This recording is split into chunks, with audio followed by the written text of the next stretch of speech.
শুধু তাই নয়, আর এক দুদিন পরেই অযোধ্যায় প্রভু রামজির মন্দির নির্মাণ হয়েছে, উদ্বোধন হবে, আপনারা সেখানে প্রাণ প্রতিষ্ঠা হবে প্রভুর। তো আপনাদের সকলের কাছে নিবেদন, আমাদের রাম অবতারে প্রভু রামচন্দ্র তারই প্রাণ প্রতিষ্ঠা, অগণিত সাধুগুরু বৈষ্ণব ভক্তের আগমন ঘটেছে।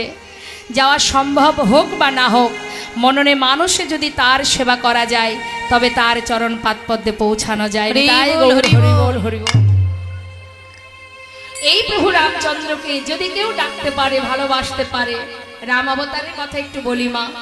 শবরী যে ছিল লাঞ্ছিতা গঞ্জিতা, এই শবরী বনের ভিতরে একটা ছোট্ট কুটিরের মধ্যে থাকতেন। একটু মন দেবেন, শবরী ছোট্ট কুটিরের মধ্যে থাকতেন মা। তার মনে বড় বাসনা ছিল রামকে নিজের ঘরে এনে সেবা দেবে, কিন্তু সকলের অবহেলিতা, সকলের ঘৃণিতা সেই শবরী সে কুটিরের মধ্যে থেকে মনে মনে আশা করত, আমার রাম এলে আমি রামকে খাওয়াবো। কি খাওয়াবো, কি আছে? বনের ভিতরে গিয়ে মা খুঁজে খুঁজে কুল নিজে আগে কামড়িয়ে খেয়ে দেখতো টক না মিষ্টি। দেখুন ভক্তি কাকে বলে। কিছুটা খেয়ে যেই দেখতো ভালো লেগেছে, আপনি যেমন ভালো লাগা বস্তু আপনার সন্তানকে দেন, ঠিক তেমন করে যদি ভগবানকে ভালোবাসতে পারেন, আপনার উচ্ছিষ্ট আপনি ভগবানকে দিতে পারবেন। তবে নিজের করে যতদিন ভালো না বাসবেন ততদিন পারবেন না। তা সেই এঁঠো কুলটা অর্ধেকটা খায় আর অর্ধেকটা রেখে দেয়, যেটা মিষ্টি সেটা রেখে দেয়। কার জন্য? রাম এসে খাবে তাই। হরিবল।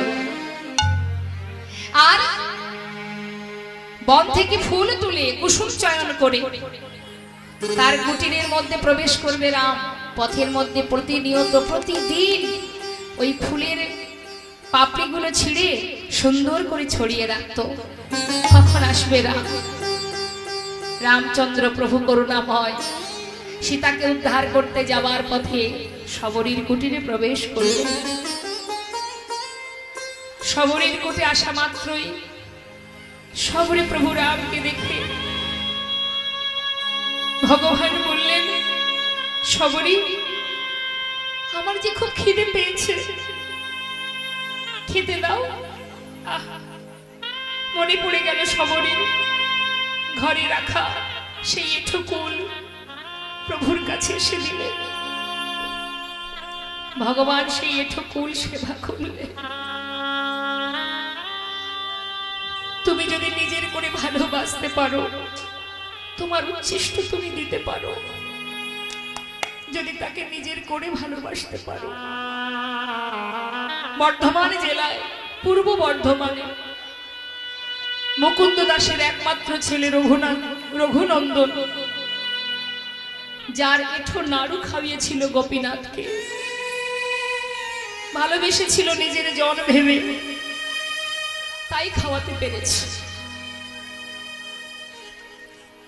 মুকুন্দ দাস প্রতিদিন গোপীনাথের সেবা দিত। ঘরে ছিল বিগ্রহ গোপীনাথ।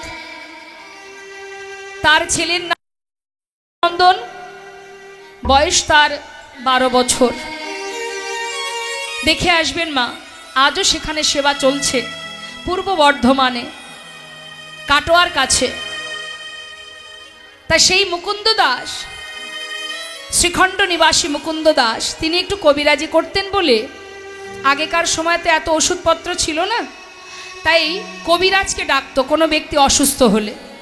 মুকুন্দ দাস এত ভালো কবিরাজি জানতেন, সেই আমলে যিনি রাজা ছিলেন নবদ্বীপের, নবাব হোসেন শাহ, তিনি তার সুস্থ করার জন্য ওই মুকুন্দ দাসের কাছে গিয়েছিলেন, ছদ্মবেশে গিয়েছিলেন। তা মাগো, মুকুন্দ দাস গ্রামে একজন অসুস্থ হয়েছে বলে সেখানে তাকে যেতে হবে। একা মানুষ কোন দিকে যাবে? ঘরে গোপীনাথের সেবা, আবার বাইরে একজন অসুস্থ। বড় চিন্তায় পড়েছে মুকুন্দ দাস। তখন তার 12 বছরের ছেলে দেখছে বাবা গালে হাত দিয়ে চিন্তা করছে, এসে ডাকছে, বাবা কি হয়েছে তোমার? তুমি এত চিন্তা করছো কেন? জানিস বাবা, আমি বড় চিন্তায় পড়েছি, কি করব। বাবা এক কাজ করো না, তুমি গ্রামের কাজে চলে যাও, আর ঘরে গোপীনাথের সেবা ওটা আমি দিয়ে দেব। তুই কি করে দিবি? তুই তো ভগবানের সেবার কোনো নিয়ম কানুন জানিস না। আরে বাবা, তাকে সেবা দিতে গেলে অনেক নিয়ম আছে, অনেক মন্ত্রতন্ত্র জানতে হয়। ছোট্ট ছেলে বলে উঠলেন, বাবা তোমার মতো মন্ত্রতন্ত্র আমি জানি না ঠিকই, বাবা আমি যদি ভক্তি ভরে ভালোবেসে তাকে খাওয়াই, হরি বল, একটা দিন সে আমার হাতে খাবে। মুকুন্দ দাস মনে মনে চিন্তা করলেন, সত্যি তো, তিনি তো ভক্তি বড় ভালোবাসে। হরি বল, তাতে যদি কেউ মন্ত্র নাও জানে তাতে কোনো দুঃখ নেই। যাক বাবা, যা আজ একটু কোন রকমে রান্না করে সেবাটা দিবি, আমি চললাম, ফিরে এসে প্রসাদ পাবো, প্রসাদ রেখে দিবি, কেমন? ঠিক আছে, যাও বাবা। চলে গেল।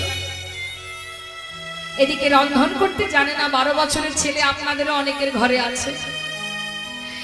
রন্ধনশালায় গিয়ে যা কিছু ব্যঞ্জন আছে সব এক পাত্রে ঢেলে দিয়ে আগুন জ্বালিয়ে বলতে লাগলেন বিড়বিড় করে, ও গোপীনা, গোপীনা জানো আজ বাবা ঘরে নেই, বিশেষ করে একজন অসুস্থ হয়েছে, একটা কাজে গেছে, তা আজকে আমি তোমাকে খাওয়াবো, জানি না কেমন হবে রান্না, যেমনই হোক আজ একটু কষ্ট করে খেয়ে নেবে, কাল বাবা ভালো করে রান্না করে খাওয়াবে। আপন মনে বকছে আর রান্না করছে, মা কত ভালোবাসা, দেখুন কতটা ভালোবাসে। সে জানে এই যেমন আমার বাবার সন্তান, আমিও আমার বাবার সন্তান। হরি বল। এবার রান্না করেছে কোন রকমে, এক পাত্রে ঢেলে নিয়ে এবার ঢুকেছে মন্দিরে। মন্দিরে ঢুকে পাত্রটা রেখে ডাকছে, গোপীনা, ও গোপীনা, শিগগিরই এসো, জানো আজ আমি এসেছি, বাবা ঘরে নেই, একজন অসুস্থ হয়েছে, বাবা তার কাছে গেছে, তুমি তাড়াতাড়ি এসে খেয়ে নাও, জানো আমার কত কষ্ট হয়েছে, আমি তো কখনো রান্না করিনি, আজই প্রথম করলাম তোমার জন্য, আজ একটু কষ্ট করে খেয়ে নিও, এসো গোপীনা, দাঁড়িয়ে থেকো না, তাড়াতাড়ি এসো। আসছে না মা, আমরাও তো সেবা দিই, আসে। বারবার ডাকা সত্ত্বেও যখন আসছে না, পাশে দাঁড়িয়ে দাঁড়িয়ে চিন্তা করছে কি হলো, আসছে না কেন গোপীনা, বাবা ঘরে নেই তাই? হ্যাঁ, চিন্তা করছে। শোনো গোপীনা, তুমি ভালোই ভালোই বলছি চলে এসো, জানো তো আমি যখন না খাই আমার বাবা আমাকে মেরে মেরে খাওয়ায়, তাই তুমি যদি ভালোই ভালোই না আসো, দাঁড়াও। মন্দির থেকে বাইরে বেরিয়ে বনের ভিতর থেকে একটা লাঠি জোগাড় করেছে, একটা লাঠি জোগাড় করে ভিতরে প্রবেশ করে বলছে, গোপীনা চেয়ে দেখো কি আছে, দেখতে পাচ্ছ তো, যদি ভালো চাও চলে এসো, তা না হলে না এই লাঠি দিয়ে আমি তোমাকে মেরে মেরে নিয়ে আসবো। ভগবান আর পারছে না মা, কি করে থাকবে কঠিন হয়ে, মনে মনে চিন্তা করছে ভক্ত, এত ভালোবাসো তুমি, আমি জানতাম না, আজ তুমি লাঠির ভয় দেখাচ্ছ, আর মারতে হবে না, আমি চলে আসছি। বিগ্রহ থেকে সচল মূর্তি ধারণ করে আসনে এসে বসেছে। কে করেছে রান্না? আমি করেছি। চিন্তা করছে মা, যেই না লাঠির ভয় দেখিয়েছি, ভয় পেয়ে চলে এসেছে। শিগগিরই খেয়ে নাও, তুমি জানো না আমি কত কষ্ট করে রান্না করেছি, আমার কি কষ্ট হয় না? খেয়ে নাও গোপীনাথ। খাচ্ছে। কেমন হয়েছে গোপীনাথ? ভালো হয়নি তাই না? ভগবান মনে মনে বলছে, ভক্ত তুমি কি করে বুঝবে, তুমি তো আমার জন্য রন্ধন করেছো, সেটা যে কেমন সুস্বাদু সে তো আমি জানি, তুমি বুঝবে কি করে? হরি বল, হরি বল। খুব ভালো হয়েছে, খুব সুস্বাদু। মনে মনে বলছি এতদিন এখানে আছি, কিন্তু এমন ভক্তের রান্না আমি এর আগে কখনো পাইনি। এই যে অমৃত, তুমি বুঝবে না রঘুনন্দন। সেবা করছে আর রঘুনন্দন কিন্তু পাশে দাঁড়িয়ে আছে মা। সেবা করতে করতে প্রায় শেষ, ভক্তের হাতে রান্না পেয়েছে তো, হাজার তার কারোর কথা মনে নেই। আপন মনে সেবা করতে করতে বাবা প্রায় শেষ, অবশেষে যেটুকু ছিল নিজের মুখে দিতে যাবে, হঠাৎ রঘুনন্দন দেখছে সর্বনাশ, সব তো খেয়ে নিল, আমি কি খাবো, আমার বাবা কে খাবে। ছুটে গিয়ে হাতটা চেপে ধরেছে, গোপীনাথ আর খেও না, আর খেও না গোপীনাথ, একটু তো আমাদের জন্য রেখে দাও। জানো আমি যে সব তোমায় দিয়েছি, আমার বাবা খায়নি, আমি খাইনি, সবে যদি খেয়ে নেবে আমরা কি খাবো। হো জানো ভক্ত, আজ না কারোর কথা মনে ছিল না আমার, ঠিক আছে আমার হাতে যেটুকু আছে এটুকু আমি তোমার জন্য রেখে দিলাম, তুমি খেয়ে নিও কেমন, ঠিক আছে। ভগবান আবার বিক্রে মিলিত হলে, বেশি তো ছিল না বাবা, যেটুকু ছিল নিজে সেবা করে পাত্র ধুয়ে রেখেছি, যথাসময়ে মুকুন্দ গ্রামের কাজ সেরে ঘরে ঢুকেছে। রঘুনন্দন বলো বাবা, সেবা দিয়েছিস তো?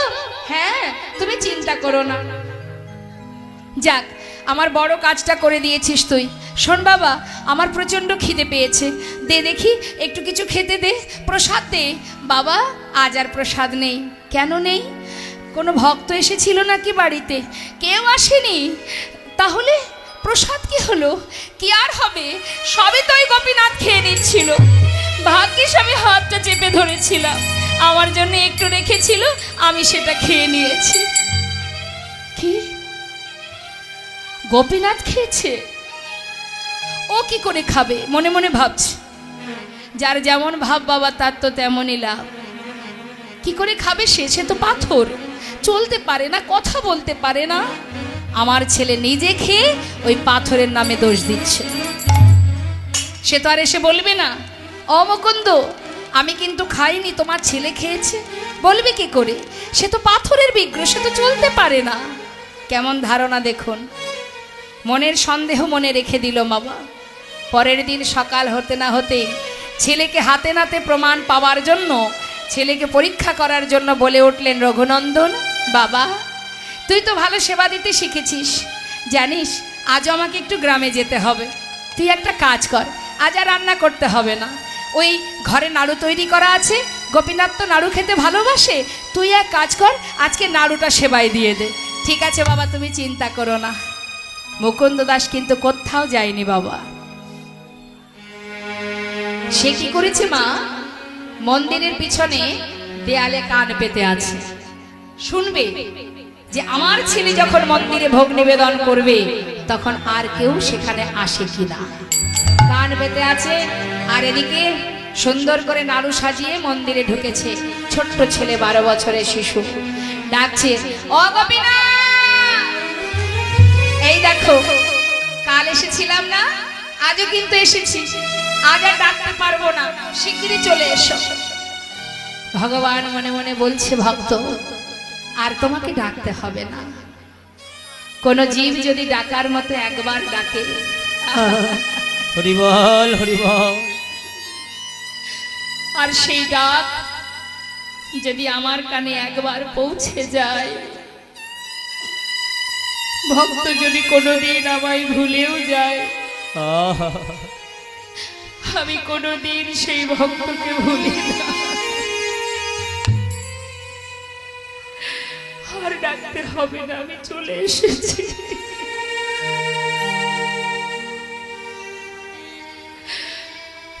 আসনে এসে বসেছে, আসনে বসে প্রভু জিজ্ঞাসা করছে, নাড়ু এনেছো? হ্যাঁ।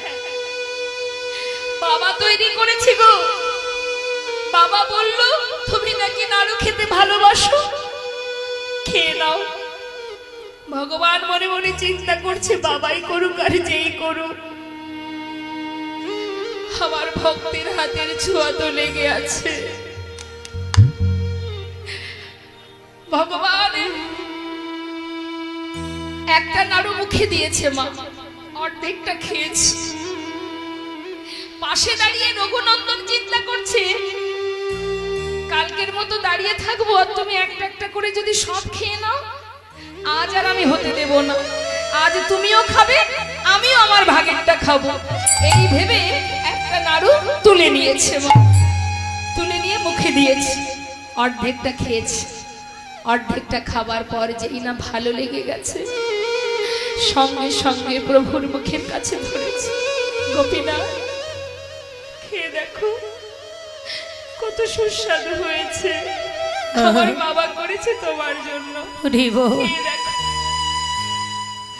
গোবিন্দ নয়নের জলে বুক ভাসিয়ে কাঁদছে ভক্তি দেখে ভক্তের কাছে। মনে মনে বলছে, ভক্ত নিজের বদলে একটু নাড়ু আমাকে খাওয়াতে তোমার দ্বিধা হচ্ছে না। কত ভালোবাসলে এমন করতে পারে ভক্ত। হরি বল, হরি বল। ভগবানকে কাঁদতে দেখে রঘুনন্দন মনে মনে চিন্তা করছে যে গোপীনাথ কাঁদছে কেন, এঠো নাড়ু দিয়েছি তাই। গোপীনাথ, তুমি কাঁদছো আমি এঠো নাড়ু দিয়েছি বলে? জানো তো আমার ভালো লেগেছে তোমায় দিয়েছি।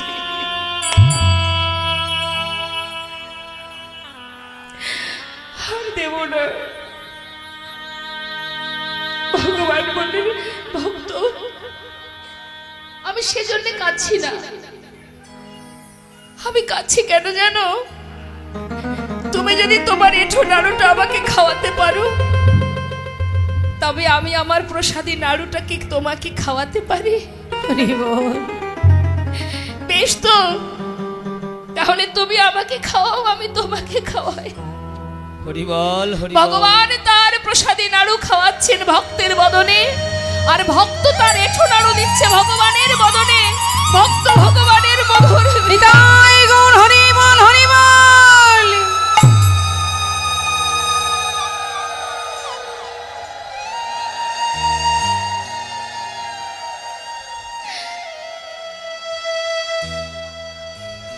মুকুন্দ দাস মনে মনে চিন্তা করছে, কে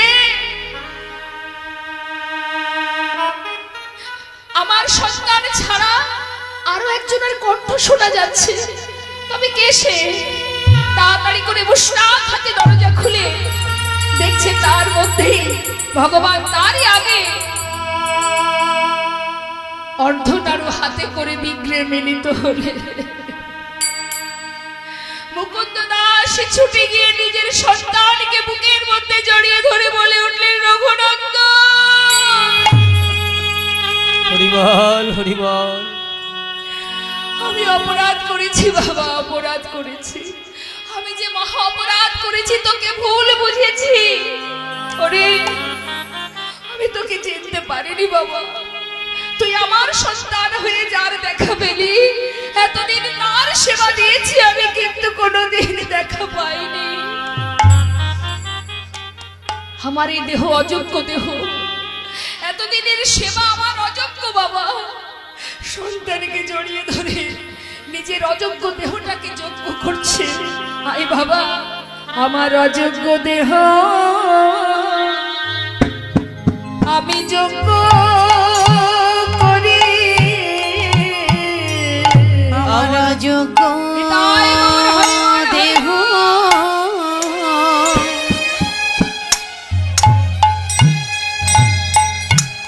আমি যোগ্য করে তোর মতো ভক্ত সন্তানে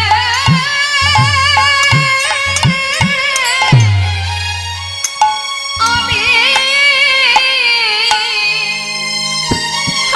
জড়ায়ে ধরে আমার অযোগ্য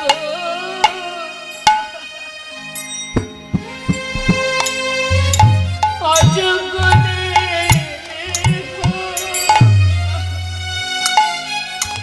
আমি যোগ্য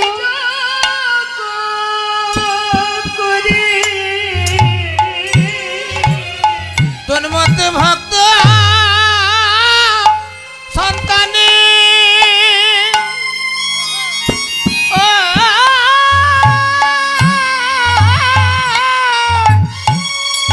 আমি জড়াই ধরি আমার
বদনে দিয়ে ভগবানের সেবা দেওয়া যায় মা, যদি প্রকৃত কেউ ভক্ত হতে পারে। তাই আজ দেখুন সেই ভিখারি বলে উঠলেন, বাবু আপনার এই বিষয় সম্পদের প্রতি আমার কোনো মোহ নেই, আমি সেই জন্য ফেলে দিয়েছি। লালা বলে উঠলেন, শোনো তুমি আমার ঘরে থাকবে, আমাকে হরিনাম কৃষ্ণ নাম শোনাবে, তোমার সমস্ত খাওয়া পড়ার দায়িত্ব আমার। বলে উঠলেন, বাবু আপনার এই মহলে যদি থাকি, আপনার যেমন দুরবস্থা, সর্বক্ষণ টাকা পয়সা ধন ঐশ্বর্যের পিছনে ছুটতে ছুটতে ভগবানকে ভুলে গেছেন, আপনার কাছে যদি আমি থাকি আপনার মতো অবস্থা আমারও হবে না। তাই গৌর হরি বল। মায়েদের আবার উলুধ্বনি।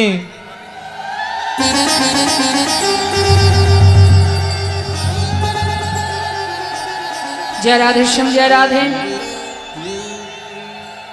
কমিটির ভক্তবৃন্দ যারা আছেন, ভক্তরা খুশি হয়ে ভগবানের কৃষ্ণ কথা হরি কথা শ্রবণ করে তা লীলা কথায় সন্তুষ্ট হয়ে আজ কিছু সংখ্যক অর্থ দিয়ে এই মালাটি তৈরি করে হরিবাসরে দান করেছেন। তাই গৌর হরি বল, হরি বল। ভগবানের কাছে প্রার্থনা করি কৃষ্ণ ভক্তি হোক, তাছাড়া আমাদের আর চাওয়ার কি আছে। তাই কৃষ্ণ ভক্তি যেন হৃদয় মাঝে প্রভু দান করেন এবং এইভাবে যেন সাধুগুরু বৈষ্ণব ভক্ত সেবা ভগবত সেবা তারা করতে পারেন। তাই গৌর হরি বল, হরি বল।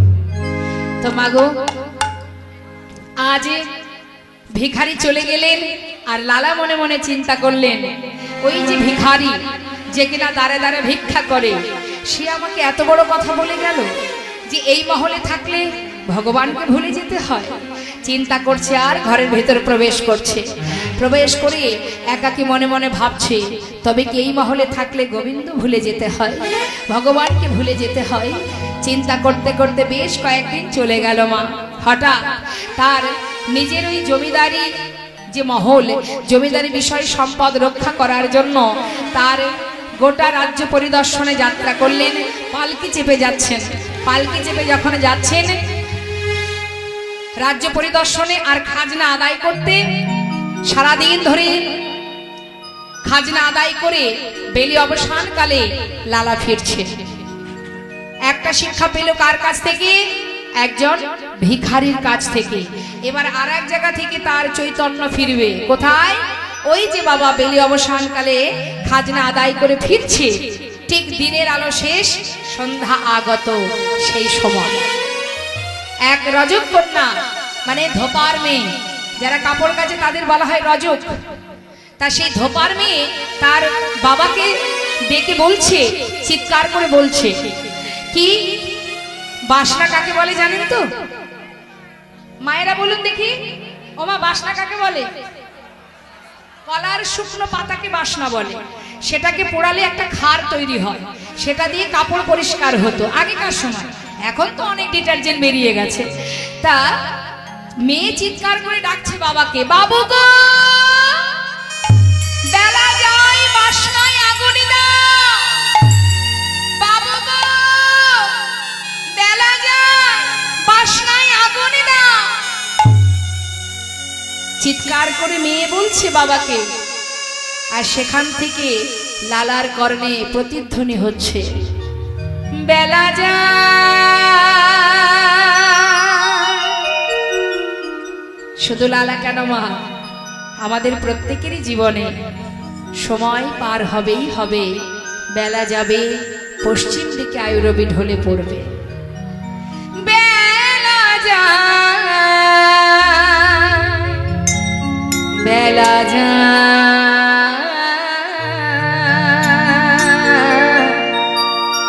বেলা যায়, বেলা যায়,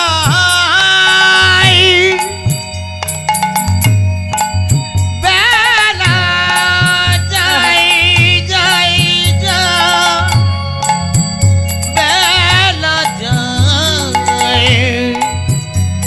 বেলা যায়।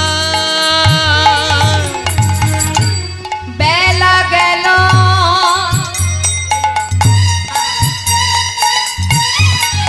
সন্ধ্যা হলো, বেলা গেল, সন্ধ্যা হলো ফিরে এসো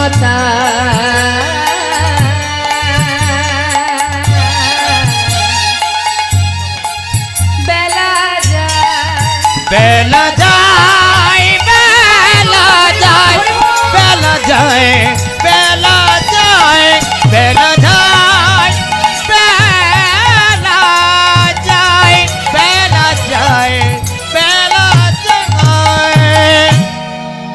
প্রতিধ্বনি শুনছি কি বেলা গেল বাসনায় আগুন দাও।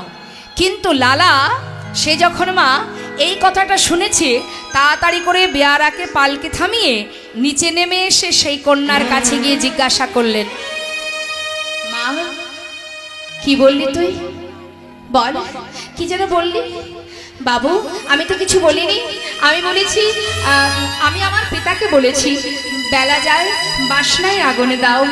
না তো মা এ কথা তুই বলিসনি, আমি যেন অন্য কিছু শুনলাম। কি শুনেছেন আপনি? মা আমি কি শুনলাম জানিস? তুই যেন আমাকে বারবার বলছিস বাবু গো বেলা যায় বাসনায় আগুনে দাও। বারবার বলছিস তুই বাসনায় আগুনে দাও। ঠিকই বলেছিস রে মা, এতদিনে আমার উচিত শিক্ষা হয়েছে। ওরে কামনা বাসনার পিছনে ছুটতে ছুটতে আমার মানব জনমটা দাদা আর নয়, আর আমি থাকবো না, আমি চলে যাব, আমি আর থাকবো না রে মা। তুই আজ আমাকে উচিত শিক্ষা দিয়েছিস। ছুটতে ছুটতে ঘরে গিয়ে নিজের কন্যাকে ডাকছে, সুমতি এদিকে আয় মা। কি হয়েছে বাবা? আমার কাছে আয়। বলো বাবা তোমাকে এমন বিচলিত দেখাচ্ছে কেন?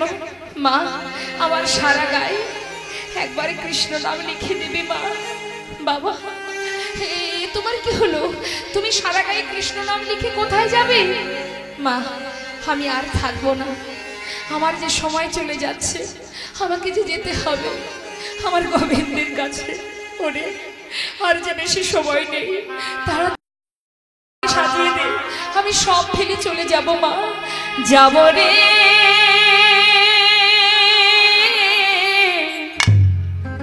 যাব আমি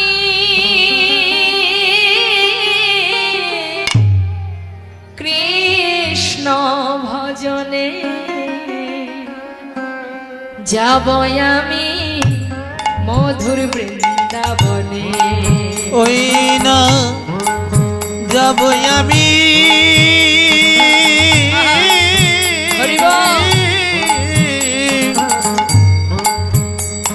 ওই মধুর বৃন্দাবনে। রইল সাধের জমিদারি, রইল এ ঘর বাড়ি,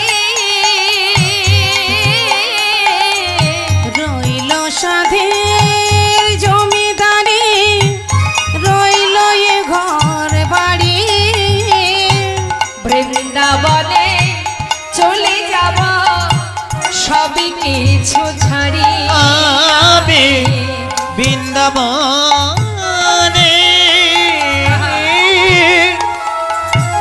চলে যাব সবই কিছু ছাড়ি।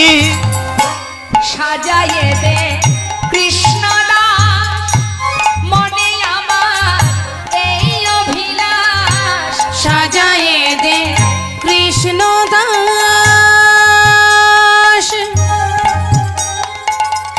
মনে আমার এই অভিলাষ। আমি হব বৃন্দাবনে আমি হব বৃন্দাবনে ওরে এই আশা মনে। যাব রে যাব আমি কৃষ্ণ ভজনে। ওই না যাব আমি মধুর বৃন্দাবনে, যাব আমি মধুর বৃন্দাবনে। সর্বস্ব পরিত্যাগ করে সারা গায়ে কৃষ্ণ নাম লিখে কৃষ্ণ নামকে সম্বল করে এত সুখ স্বাচ্ছন্দ্য বিষয় সম্পদ ফেলে চলে গেল বৃন্দাবনের পথে। জানি তাই সুখ পেলে কেউ দুঃখ কামনা করে? চাই কি? সুখ পেলে কেউ দুঃখ চায় না, কিন্তু যারা ভগবানকে ভালোবাসে তারা দুঃখকে ভয় পায় না। হরিবল হরিবল। কি পায়? দুঃখকে তারা ভয় পায় না। যতই দুঃখ আসুক না কেন, সে তো তোমারই দেওয়া প্রভু। সুখ দুঃখ দুই ভাই, ভালো করে জেনে রাখুন। এরা দুজনেই আসবে আর যাবে, কাউকে আপনি ধরে রাখতে পারবেন না। আপনার জীবনে যখন সুখ থাকবে, দরজার বাইরে দুঃখ দাঁড়িয়ে থাকবে। সময় হলে সুখ চলে যাবে, দুঃখ ঢুকে যাবে। আবার যখন আপনার জীবনে দুঃখ থাকবে, জেনে রাখবেন দরজার বাইরে সুখ দাঁড়িয়ে আছে। সময় হলে দুঃখ চলে যাবে, সুখ ঢুকে যাবে। এরা কখনো চিরস্থায়ী থাকবে না কারোর কাছে। সবাই আসবে, সবাই যাবে। যেমন দিনের পরে রাত, রাতের পরে আবার দিন হয়। তারা যেমন পরপর যাচ্ছে আসছে, দুঃখ সুখ তারাও আসবে যাবে। এর জন্য ভেঙে পড়ার কিছু নেই। আমরা যখন জীবনে আনন্দ পাই না মা, আমরা তখন আনন্দে লাফাতে থাকি। এটাই হচ্ছে সমস্যা। আনন্দে যখন আমরা পাগল হয়ে যাই, তারপরে দুঃখ আসলে আর সেটা কোনো রকমে সহ্য করতে পারি না। কিন্তু জেনে রাখবেন, এই যে আমাদের জীবনটা, মন দেবেন কথার মধ্যে, আমাদের এই যে জীবনটা, এই জীবনটা হচ্ছে একটা সেবা করার থালার মতো। আপনার যে যখন সেবা করেন, আপনাদের সেবার থালা যেটা, সেখানে কি কি থাকে মা? ভাত থাকে, থাকে তো? ভাত থাকে, তরকারি থাকে, বিভিন্ন রকমের রসা থাকে, সবজি থাকে, আবার মনে করুন একটু চাটনি থাকে, থাকে না? থাকে তো? এখন আর চাটনিটা আপনার খুব প্রিয়, তাহলে থালা ভর্তি চাটনি যদি আপনাকে দিই, ভালো লাগবে? তাহলে একটা থালার মধ্যে সব থাকে, ডাল থাকে, রসা থাকে, শুক্তো থাকে, চাটনি থাকে, পাঁপড় থাকে, ভাত থাকে, রুটি থাকে, সবই থাকে, তাই না? সব মিলিয়ে সংসার, সব মিলিয়ে জীবন। আপনার যেটা ভালো লাগবে সেটা থালা ভর্তি করে দিলে আপনার কিন্তু ভালো লাগবে। চাটনি ভালো লাগলে থালা ভর্তি চাটনি ভালো লাগবে। তাই দুঃখ সুখ, ভালো মন্দ, চাওয়া পাওয়া, উঁচু নিচু সব কিছু না থাকলে কিন্তু হবে না। সব কিছু মিলেই আমাদের এই জীবনটা। তাই গৌর হরি। তাই দেখবেন, কারোর যদি সুখে পরিপূর্ণ থাকে জীবন, মনে করুন বাবা তার এত সুখ, তার কখনো দুঃখ বলতে কিছু নেই, তার জীবনে সব পেয়েছে, তার কোনো দুঃখ নেই। এমন ব্যক্তি যদি কেউ থেকে থাকে যার কখনো কোনো দুঃখ নেই, আছে কি? শুধু সুখ। যেটা মানুষের কাছে থাকে, মানুষ কিন্তু যেটা নেই তার দিকে ছুটে যায়নি। তাই তাই কারোর কাছে সুখ যদি থাকে, সেই সুখের চিন্তা সে আর করবে না। তার উল্টো দিকে কি আছে সেই দিকে তারা ছুটে যাবে। মানুষের মনটাই তাই। তাই সব মিলিয়েই আমাদের জীবন।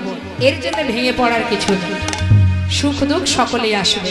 হ্যাঁ, তাই আজ দেখুন লালা যাচ্ছেন বৃন্দাবনে, আর মহাজন লীলার পাশে দাঁড়িয়ে বলছেন, আহা, যদি কৃষ্ণ নাম গাইতে গাইতে বৃন্দাবনে যাওয়া যায়, কৃষ্ণ নামে কাঁদিবে কবে আমার পোড়া মন। ওই না কৃষ্ণ নামে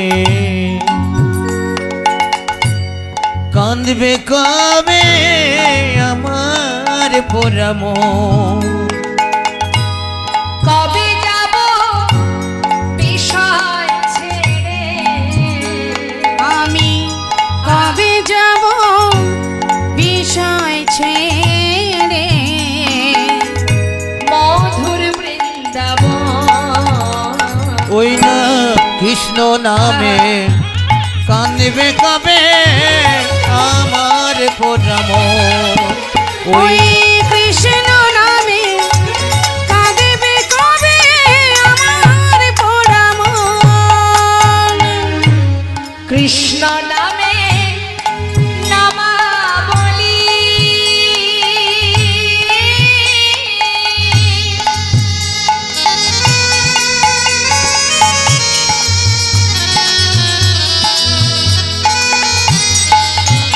ওই কৃষ্ণ নামে নামাবলি,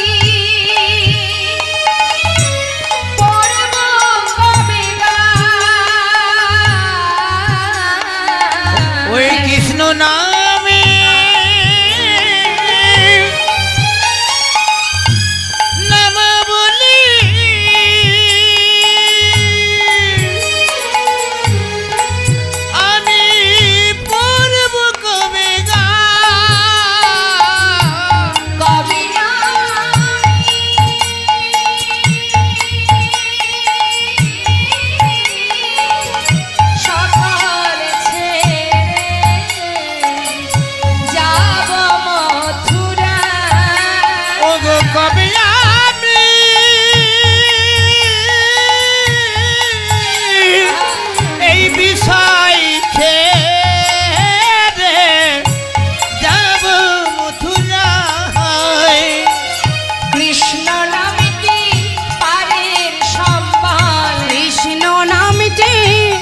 কৃষ্ণ নামে কাঁদবে কবে আমার পোড়া মন। ওই কৃষ্ণ নামে কাঁদবে কবে আমার পোড়া মন। ওই কৃষ্ণ নামে কাঁদবে কবে আমার পোড়া মন। ওই কৃষ্ণ নামে কাঁদবে কবে আমার পোড়া মন। কৃষ্ণ নামকে সার করে ভক্ত চলে গেলেন বৃন্দাবনে। মাসের পরে মাস পার হয়ে গেল। বৃন্দাবনে এসে যখন পৌঁছালেন বাবা, তখন রাত্রি হয়ে গেছে, অন্ধকার। কোন রকমে গোবিন্দ কুণ্ডের পাড়ে রাত্রিটা পার করে সকাল হতে না হতে দেখছে লালা মাথায় করে ব্রজবাসীরা একটা করে ডালা সাজিয়ে সারিবদ্ধ হয়ে সবাই যাচ্ছে। পিছন থেকে জিজ্ঞাসা করছে লালা, এই যে ও ব্রজবাসী, বলি মাথায় এগুলো নিয়ে যাচ্ছ কোথায়? বাকে বিহারীর ভোগ দিতে আমাকে নিয়ে যাবে? কেন নিয়ে যাব না? চলো দেখি আমাদের সঙ্গে। তবে হ্যাঁ, আমরা যে নাম গাইতে গাইতে যাচ্ছি তুমি আমাদের সাথে সাথে সেই নাম করতে করতে চলো। কি নাম? রাধে রাধে রাধে রাধে রাধে রাধে বল, রাধে রাধে রাধে রাধে রাধে রাধে বল। বল বল রাধে রাধে রাধে রাধে রাধে রাধে বল, রাধে রাধে রাধে রাধে রাধে রাধে বল। চাদরের মধ্যে হাত ঢুকিয়ে এইভাবে হাতে তালি দেওয়ার কি দরকার? এটাও কিন্তু কৃপণতা। ভগবানের বেলায় কৃপণতা হবে না। হ্যাঁ, দেখি হাত তুলুন, হাতে তালি দিয়ে যারা দূরে দাঁড়িয়ে আছেন সবাই আপনার হাতটা তুলবেন আর দুবাহু তুলে স্বতঃস্ফূর্ত ভাবে রাধা নাম জপ করুন। ওমা হাসলে হবে না, হাত তুলুন, হাত তুলুন, হাত তুলুন। হ্যাঁ, রাধে রাধে রাধে রাধে রাধে রাধে বল, রাধে রাধে রাধে রাধে রাধে রাধে বল, রাধে রাধে রাধে রাধে রাধে রাধে বল, রাধে রাধে রাধে রাধে রাধে রাধে বল। রাধে রাধে রাধে রাধে রাধে রাধে বল, রাধে রাধে রাধে রাধে রাধে রাধে বল, রাধে রাধে রাধে রাধে রাধে রাধে বল, রাধে রাধে রাধে রাধে রাধে রাধে বল। পিছন দিকে যাচ্ছে কে? পিছনে পিছনে কে যাচ্ছে? লালা। সে কি গাইছে? কৃষ্ণ কৃষ্ণ কৃষ্ণ কৃষ্ণ কৃষ্ণ কৃষ্ণ বল, কৃষ্ণ কৃষ্ণ কৃষ্ণ কৃষ্ণ কৃষ্ণ কৃষ্ণ বল, কৃষ্ণ কৃষ্ণ কৃষ্ণ কৃষ্ণ কৃষ্ণ কৃষ্ণ বল, কৃষ্ণ কৃষ্ণ কৃষ্ণ কৃষ্ণ কৃষ্ণ কৃষ্ণ বল। এই, এই নাম করছো কেন? কেন? না না না, এ নাম করা যাবে না। বৃন্দাবনে এ নাম কেউ করে না। সবার মুখে রাধা নাম, তোমাকে রাধা নাম গাইতে হবে। লালা বলছে তা কেন হবে? তোমরা করছো রাধা নাম, আমি করছি কৃষ্ণ নাম। হ্যাঁ, দুই নামই স্মরণ হোক। না না, বললাম তো এ নাম চলবে না, বৃন্দাবনে রাধা নাম গাইতে হবে। লালা বলছে তাহলে এক কাজ করি, তোমাদের কথাও থাক আমার কথাও থাক। হ্যাঁ, দুজনের কথাই থাক। তাহলে একসঙ্গে যুগল ভজন করবো আমরা, তাই তো? তুলুন কে কে যুগল ভালোবাসেন দেখি। রাধে শ্যাম রাধে শ্যাম রাধে রাধে রাধে কৃষ্ণ রাধে কৃষ্ণ রাধে কৃষ্ণ বল, রাধে কৃষ্ণ রাধে কৃষ্ণ রাধে কৃষ্ণ বল বল রাধে কৃষ্ণ রাধে কৃষ্ণ রাধে কৃষ্ণ বল, রাধে কৃষ্ণ রাধে কৃষ্ণ রাধে কৃষ্ণ বল। বৃন্দাবন কি রাধে রাধে যমুনা মাই কি। বিড়বিড় করে বললে হবে না, গলা ছেড়ে বলতে হবে। হাত তুলুন দেখি সবাই। হ্যাঁ, প্রত্যেকে তুলুন। যারা রাধা গোবিন্দকে ভালোবাসেন হাত তুলবেন। এবার আমি বলবো আর আপনারা শুধু রাধে রাধে বলবেন, কেমন? বেশ। বৃন্দাবন কি যমুনা মাই কি। কি ব্যাপার, ওই দিকের হাতগুলো কোথায়? দেখুন হাতে তালি দেওয়ার ছিঁড়িটা দেখুন, খুব কষ্ট। আবার দেখুন অনেকে আবার খুঁটিতে হেলান দিয়ে বসেছে। হরিনাম শুনতে আসলেও চিন্তা করে কোথায় গেলে আরামটা পাবো, তারপরে কীর্তন। হরি বল। কষ্ট না করলে কিছুই পাওয়া যায় না গো। হ্যাঁ, দেখুন না সমস্ত ভক্তরা বসে আছে, এইভাবে হাতে তালি দেওয়ার কি আছে? হ্যাঁ, আস্তে পেয়েছেন এ জন্মে হাত, যদি গোবিন্দ সেবায় লাগাতে পারেন পরের জন্মে হাত পাবেন। তাই হাত তুলে স্বতঃস্ফূর্ত ভাবে মনের খুশিতে হাতে তালি দিতে হবে। অনেকে বাবা দেখবেন একটু যদি টাকা পয়সা থাকে, টাকার গরম যেটা বলে, টাকার অহংকার, মানে অহংকার যদি কারোর থাকে, সে যদি কোনো প্রকারে কীর্তনে আসে দেখবেন তারা হাতে তালি দিতে পারে না, কেন? একটু লজ্জা করে, সম্মানে বাঁধে, লোকের সামনে হাতে তালি দেব, উপর থেকে নিচে চলে যেতে হবে, তাই না? আবার সেই ব্যক্তি হাতে তালি দেবে, জোরে জোরে হাতে তালি দেবে, কখন দেবে? বাড়িতে যদি বাচ্চার জন্মদিন পালন করে, মোমবাতি, ঝাড়বাতি ইত্যাদি ইত্যাদি কত কি হবে, কত মানুষ আসবে, কত আনন্দ, বাচ্চাকে সামনে রেখে হ্যাপি বার্থডে টু ইউ, বাচ্চাকে খুশি করার জন্য জোরে জোরে হাতে তালি। আরে হরি নামে এসে হাতে তালি দিতে গেলে তখন আমাদের লজ্জা করে। সমস্যাটা তো আমাদের ওইখানে, আমরা আসল নকলটা বুঝতে পারলাম না আজও। তাই বলি সময় গেলে আর পাবে না। এইখানে বসে হাত তোলো, দুবাহু তুলে সাধু সঙ্গ করছো, সাধুর বাজারে বসে দুহাত তোলো, যখন বিচার সভায় বিচার হবে একবার মুখ ফুটে বলতে তো পারবে যে ওই বাজারের মধ্যে কি বাজার? চাঁদপাড়া বাজার। চাঁদপাড়া বাজারে সাধুদের মধ্যে বসে দুবাহু তুলে হাতে তালি দিয়ে হরি নাম করেছিলাম, নিতাই গৌর হরি বল হরি। আজকে যে কর্মটা করবেন ওই চিত্রগুপ্তের খাতায় কিন্তু সব লেখা চলছে, যে যেমন কর্ম করবে সব লেখা হবে। তা সুকর্ম করলে একবার গিয়ে বলতে তো পারবেন সেদিন হাত তুলে দুবাহু তুলে হাতে তালি দিয়েছিলাম, বলতে পারবেন না? আর হাতে তালি দিলে অনেক উপকার, জোরে জোরে হাতে তালি দিলে অনেক উপকার, আমাদের অনেক শরীরে রোগ সেরে যায়। এই যে রামদেবজি বলেছে না, আর জোরে জোরে হাতে তালি দিলে রোগ সেরে যায়। হ্যাঁ, আরো উপকার আছে। হাতে তালি দিলে কি হয় জানেন? জোরে জোরে হাতে তালি দিলে আমাদের অলসতা জড়তা কেটে যায়, জোরে জোরে হাতে তালি দিলে। অনেকে দেখবেন হাত তুলতে চায় না, কষ্ট করে কি তুলবে, হাত তুলতে চায় না।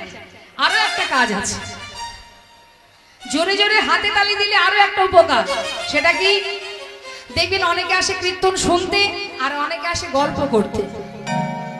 আগেই বললাম না, প্রথমে এসে বললাম গল্প করতে আসে। চিন্তা করলো কীর্তনের নাম যদি বলা হয় বাড়ির লোক তো বাধা দেবে না। একবার যদি যেতে পারি, আমার পাশের বাড়ির বান্ধবী আসবে, তার সাথে বলতে পারবো। তা এরকমও কোনো ব্যক্তি আছে, সে তো কীর্তন শুনবেই না, পাশের জনকে শুনতেও দেবে না, এমনও ব্যক্তি হরিবাসরে আছে। সে কি করবে জানেন? যে মনে করুন এই যে কীর্তন শুনছে, পাশে গিয়ে বসবে, এই দিদি, এই দিদি, শুনলাম অমুকের মেয়ে নাকি কার সাথে চলে গেছে। সে বললো আহা চুপ কর না, এখন এইসব কথা বলার সময়, কীর্তন হচ্ছে শুনতে দে না। হ্যাঁ, কিন্তু তার সহ্য হবে না, কিছুক্ষণ চুপ থাকবে, আবার বলবে এই দিদি শোন না, পান খাবি? পান শম্পা গোস্বামীর কীর্তন হচ্ছে, শোন। হরি বল। এখন আপনি যদি মনে করেন তার কথার উত্তর দেবেন না, তাহলে আপনাকে কি করতে হবে? ওর কথার উত্তর তো দেওয়াই যাবে না, বরং কীর্তনে যখন দুবাহু তুলে হরিনাম হবে, আপনাকেও তাকে উপেক্ষা করে দুবাহু তুলে জোরে জোরে হরিনাম করতে হবে, নিতাই গৌর হরি বল। তখন কি হবে? সে আর দ্বিতীয়বার আপনার কাছে প্রশ্ন করবে না, কিছুক্ষণ পরে দেখবেন সে আপনার পাশে আর নেই, উঠে চলে গেছে। তাই এটা কিন্তু একটা বড় উপকার। হ্যাঁ, তা যারা ভগবানকে ভালোবাসেন, যারা এসেছেন এখানে, যাকে চোখে দেখেননি, শোনার জন্য, শুধু শ্রবণ করার জন্য ঘন্টার পর ঘন্টা এখানে বসে আছেন, নিশ্চয়ই আমাকে দেখার জন্য বসে নেই, কৃষ্ণ নাম শোনার জন্য বসে আছেন। তাই বাড়ি থেকে বেরোনোর সময় যখন স্থির করেছেন যে আজ আমরা কীর্তন শুনতে যাব, তখনই আপনার আত্মার আর পরমাত্মার মিলন ঘটে গেছে। তাই আজ আপনারা বসে আছেন এখানে, বসিয়ে রেখেছে কে? আমার গোবিন্দ। তাই আসুন আমরা আজকের দিনে সব ভুলে গিয়ে দুবাহু তুলে আমাদের বিশ্ব ব্রহ্মাণ্ডের মালিক যিনি, সেই ব্রহ্মাণ্ডকে, ভগবান কৃষ্ণকে স্মরণ করে প্রাণ ভরে সবাই আমরা আশ্রয় তত্ত্ব রাধা নাম করব। সবাই মিলে একসঙ্গে বৃন্দাবন কি, যমুনা মাই কি, আরো জোরে, হ্যাঁ, বৃন্দাবন কি, যমুনা মাই কি,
কোথায় এসছি আমরা? বাঁকে বিহারীর মন্দিরে। হ্যাঁ, সেবা হলো মা ভগবানের। সেবার পর ব্রজবাসীরা ভালো ভালো খাবার দিল, মানে প্রসাদ দিল লালাকে। লালা কিন্তু একেবারে উদর পরিপূর্ণ করে প্রসাদ সেবা করলেন। সেবা করে ওই বালির বিছানায় গিয়ে শুয়ে পড়েছে গোবিন্দ কুণ্ডের পাড়ে। এখন ঠিকঠাক ঘুম আসছে না বলে একটা বালি দিয়ে বালিশ করে নিয়েছে। যতই হোক জমিদার ছিল তো, সেই সুখ স্বাচ্ছন্দ্য পুরোপুরি এখনো মুছে যায়নি জীবন থেকে। কিছুতেই ঘুম আসছে না, তা করবেটা কি? তাই একটা বালিশ তৈরি করে শুয়ে আছে। সকাল হতে না হতেই যেই না চোখ খুলেছে, দেখছে তার সামনে বৃন্দাবনের এক বাবাজি দাঁড়িয়ে আছে। তাড়াতাড়ি করে লালা ওই বালি থেকে উঠে করজোড়ে জিজ্ঞাসা করছে, বাবাজি বাবাজি আপনি কি এই বৃন্দাবনে থাকেন? হ্যাঁ। আপনার পরিচয়? পাশে এক ব্রজবাসী বলে উঠলেন, উনি হলেন বৃন্দাবনের বাবাজি, যার নাম কৃষ্ণদাস বাবাজি। যেই বলেছে কৃষ্ণদাস বাবাজি, ছুটে গিয়ে বাবাজি চরণটা জড়িয়ে ধরেছে।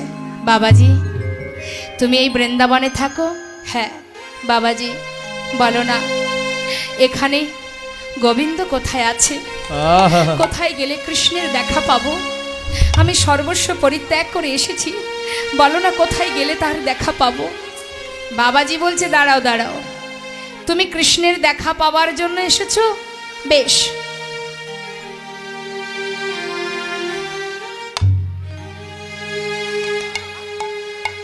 হরি বল হরি বল।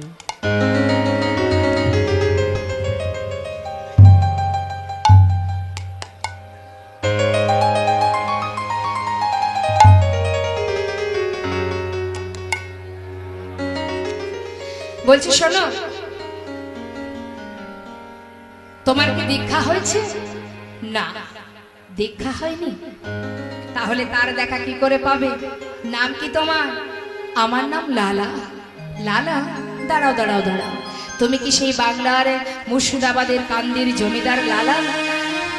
ছিলাম, আজ আর নেই। আজ আমি সব ছেড়ে সব ফেলে বৃন্দাবনে এসেছি শুধু গোবিন্দের দেখা পাওয়ার জন্য। কিন্তু তোমার তো দীক্ষা হয়নি বাবাজি, তাহলে তোমার চরণ শরণ নিলাম, তুমি আমায় দীক্ষা দাও। সাধুর চরণ ধরি কয়লালা কৃপা করি, সাধুর চরণ ধরি কয়লালা কৃপা ওই করি, সাধুরা ওই সাধুর চরণ ধরি কয়লালা কৃপা করি, অধমেরে কর এই ভিক্ষা, অধমেরে কর এই ভিক্ষা, অধমের কর এই ভিক্ষা। অবিষ্ট ধন পাই ঘর ছেড়ে এসেছি ঘরে, অবিষ্ট ধন পাইবারে ঘর ছেড়ে এসেছে ঘরে, ফিরিব না কৃপা করে দাও মোরে দীক্ষা, ফিরিব না কৃপা করে দাও মোরে দীক্ষা, ঘর ছেড়ে এসেছি ঘরে, ঘর ছেড়ে এসেছি ঘরে, ঘর ছেড়ে এসেছি ঘরে, ঘর ছেড়ে এসেছে ঘরে, অবিষ্ট ধন পাইবারে ঘর ছেড়ে এসেছি ঘরে, অবিষ্ট ধন পাইবারে ঘর ছেড়ে এসেছে ঘরে, আমি ফিরিব না কৃপা করে দাও মনে দীক্ষা। ফিরিব না কৃপা করে দাও মোরে দীক্ষা। লালা, দীক্ষা বললে তো আর দীক্ষা দেওয়া যায় না, দীক্ষা দিতে গেলে তার সময় দরকার, সে সময় তোমার এখনো হয়নি। তাই বলি শোনো, যদি তুমি বৃন্দাবনে গোবিন্দের দেখা পেতে চাও, তাহলে বৃন্দাবনে বসে এই গোবিন্দ কুণ্ডের পাড়ে বালির বিছানা করে সুন্দর করে ঘুমাবে, আর মন্দিরে মন্দিরে ভালো ভালো প্রসাদ খেয়ে দিন কাটাবে। এতে কি আর গোবিন্দের দেখা মেলে গো? কর্ম করতে হবে। কর্ম পারবে? যা বলবো বাবাজি একবার বলেই দেখো, যা বলবে আমি তাই করব, শুধু একমাত্র আমার গোবিন্দের দর্শন পাওয়ার জন্য। বলে দাও কি করতে হবে? পারবে? তুমি তো জমিদার বাবাজি, আজ আর আমি জমিদার নই, তুমি যা বলবে আমি তাই করব। লালা, বেশ, যদি তুমি করতে পারো রাধা নাম জপ করবে, আর নাও লালা, ভিক্ষার ঝুলি কাঁধে তুলে দিলেন মা। ভিক্ষার ঝুলি কাঁধে দেওয়ার সাথে সাথে তার অহংকার দূরীভূত হলো। দাঁড়ে দাঁড়ে ভিক্ষা করার আদেশ দিলেন বাবাজি। ধরো ধরো লালা ভিক্ষার ঝুলি কাঁধে, ঘুরে এসো দাঁড়ে তুমি ধরো ধরো লালা,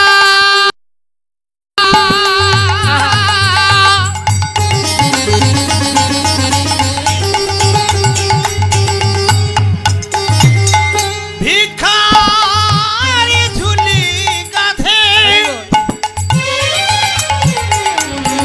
তুমি ঘুরে এসো দাঁড়ে মুখের আধা ভিক্ষা মেলে কৃষ্ণ পদ পরশা।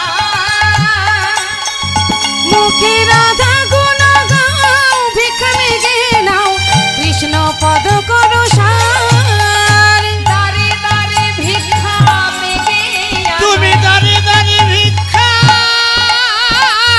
মেঘে আনো। মুখে রাধা রাধা নামে করো, দাঁড়ে দাঁড়ে ভিক্ষা মেগে আনো। মুখে রাধা গুণ গান করো, দাঁড়ে দাঁড়ে ভিক্ষা মেগে আনো। রাধা গুণ গাও, ভিক্ষা মেঘে নাও, কৃষ্ণ পদ করো সার। মুখে রাধা গুণ গাও, ভিক্ষা মেগে নাও, কৃষ্ণ পদ করো সার। যাও লালা, কারোর ঘর বাদ দেবে না, সকলের দ্বারে ভিক্ষা করবে নতমস্তকে। কাঁধে ঝোলা দিয়ে দিলেন মা। এবার চললেন লালা ভিক্ষায়। ভিক্ষা করতে করতে হঠাৎ একদিন ওই বৃন্দাবনে তার স্ত্রী তার সন্তানদের সঙ্গে দেখা হয়ে গেল। স্বামীর কাঁধে ভিক্ষার ঝুলি দেখে মনে মনে চিন্তা করছে। কাত্যায়নী বলে উঠলেন, স্বামী যে এত বড় জমিদার, যার এত সুখ, যার এত আনন্দ, যার জীবন সুখের জীবন, আজ তার কাঁধে ভিক্ষার ঝুলি। স্বামী আমি এই বেশ দেখতে পাচ্ছি না, তুমি ঘরে ফিরে চলো স্বামী, তুমি ঘরে ফিরে চলো। লালা বললেন, শোনো কাত্যায়নী, আমি আমার ঘরে এসেছি, আমাকে আর অন্য ঘরে যেতে বলো না, আমি যেতে পারবো না। ছোট্ট নারায়ণ বলে উঠলেন, বাবা তুমি যদি নাই যাবে তাহলে বৃন্দাবনে আমি একটা মন্দির তৈরি করে দিই। লালা বললেন, তুই যদি করে দিস আমার কোনো বাধা নেই। বেশ, সেই সময়ে সেই ছেলে নারায়ণ বাবার যা বিষয় সম্পদ ছিল তার থেকে কিছু সংখ্যক অর্থ দিয়ে একটা মন্দির তৈরি করে দিলেন বৃন্দাবনে, যেটা আজও বর্তমান। যারা গিয়েছেন নিশ্চয় দেখেছেন, রাধাকুণ্ডের পাড়েই আছে সেই লালার মন্দির। তা সেই মন্দির নির্মাণ হওয়ার পর সেই মন্দিরে যে বিগ্রহ স্থাপন করা হলো মা, যার নাম কৃষ্ণচন্দ্র, আহা, যার নাম কৃষ্ণচন্দ্রমা, সেই কৃষ্ণচন্দ্রমা বিগ্রহের নাম, সেই বিগ্রহকে স্থাপন করে তার সেবা দিতে লাগলো। কিন্তু লালা দিতে পারে না, লালা কিন্তু সেবা দেয় না। কেন দেয় না? তার যে দীক্ষা হয়নি। জেনে রাখবেন, যত সময় আপনার কৃষ্ণ মন্ত্রে গুরু গৃহে থেকে, গুরুর কাছ থেকে আপনি দীক্ষা না পাচ্ছেন, আপনি ভগবানকে অমৃত দিলেও তিনি সেবা করবেন না। আগে চাই বাবা মন্ত্র গ্রহণ করতে হবে, দেহ শুদ্ধ করতে হবে। একজন সাধু, একজন ভক্ত বৈষ্ণব দেখবেন যার দীক্ষা হয়নি তার হাতের জল গ্রহণ করে না।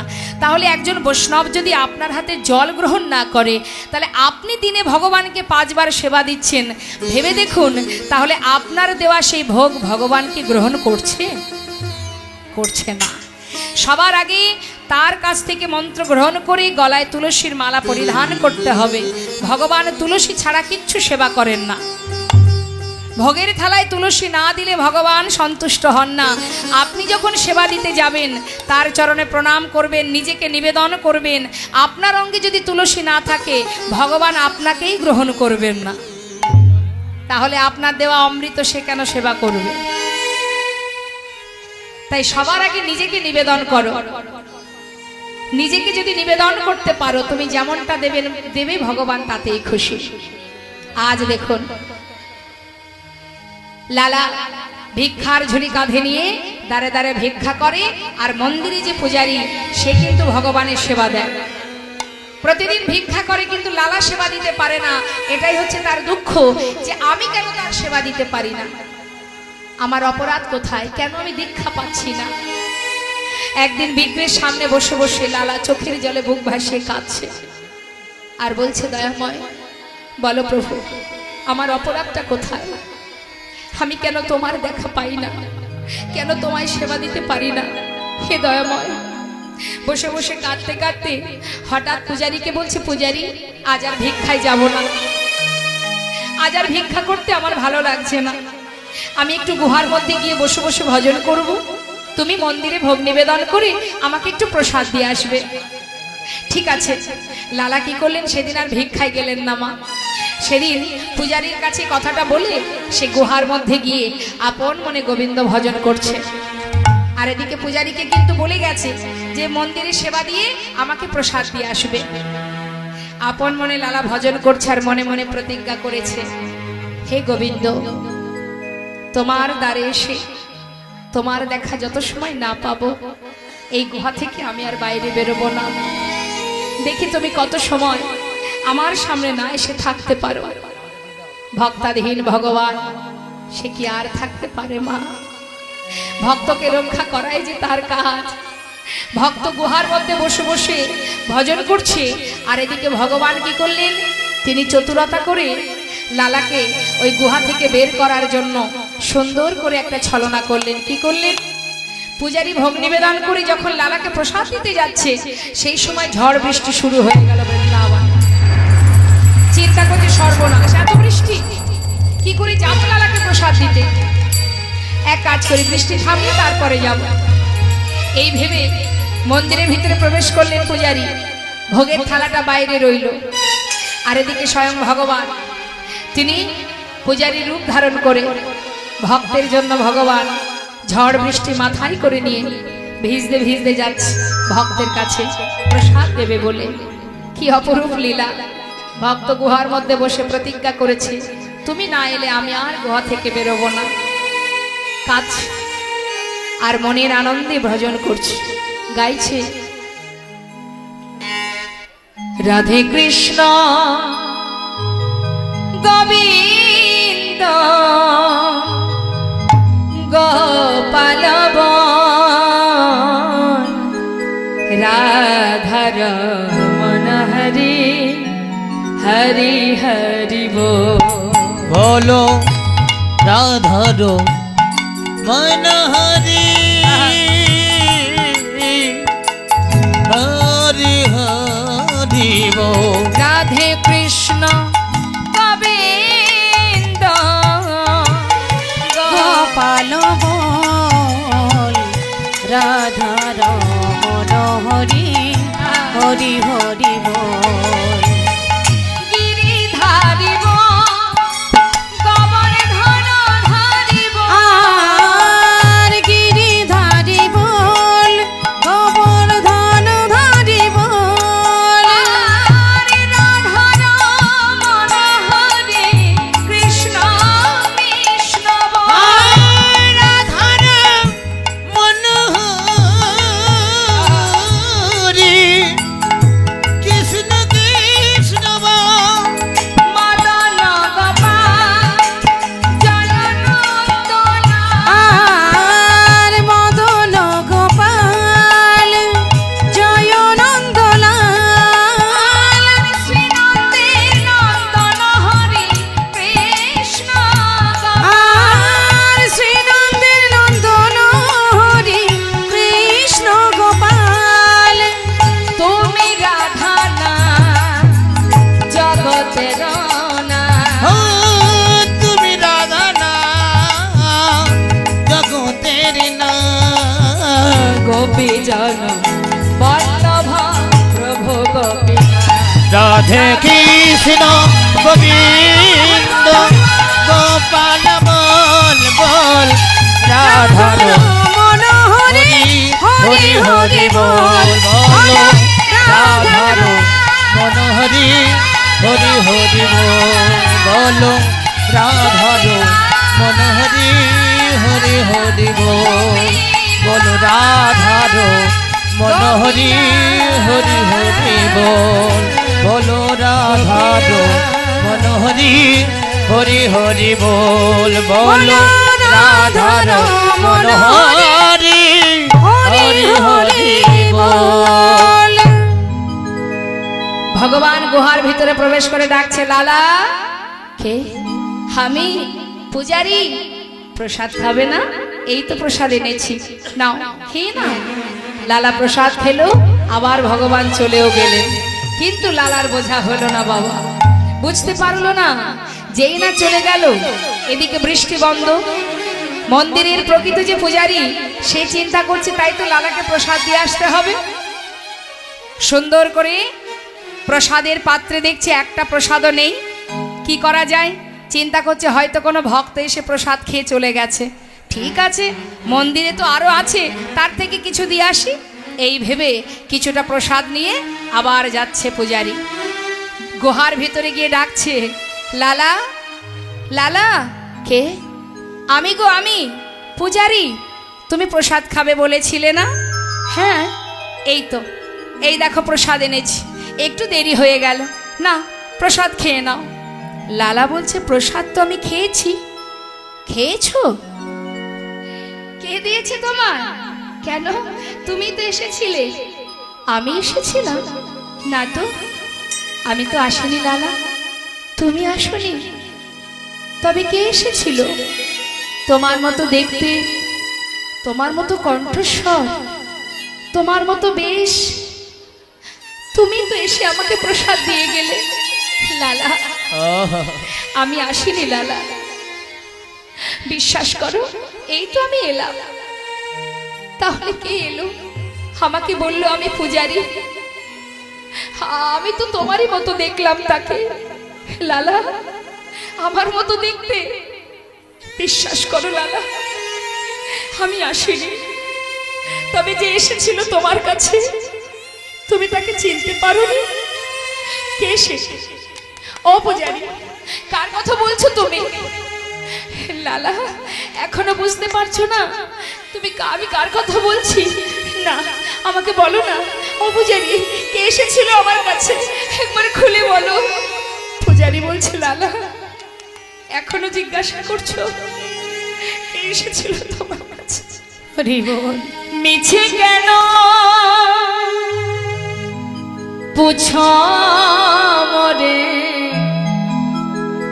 আমার বলা কিছুই না। মিছে কেন পুছো মরে, আমার বলা কিছুই না। যে করে করার তিনি সবার অন্তরে, সে যে যে যা করে করান তিনি সবার অন্তরে, সে যে রয়। মিছে কেন পুছো মরে, আমার বলার কিছুই নাই। মিছে কেন পুছো মরে, আমার বলার কিছুই নাই। দাদা আমার বলার কিছু না, আমার বলার কিছু নাই, আমার বলার কিছু না। কৃষ্ণ তুমি করুণাময়, তুমি করুণাময়,